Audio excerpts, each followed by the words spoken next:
how to formulate specific prompts for desired outputs. The more specific your prompt is, the more relevant and accurate the output will be. For instance, asking a broad question like, "What is AI?" will give a general answer. However, asking a targeted question like, "Explain the differences between supervised and unsupervised learning in AI," will yield a more focused response. Let's see how to structure prompts for better accuracy.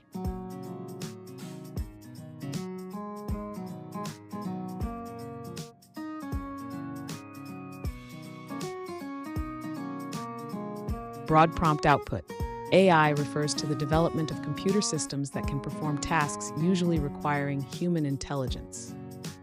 Specific prompt output. Neural networks use multiple layers of neurons to process image data, allowing them to detect patterns and features that lead to image recognition.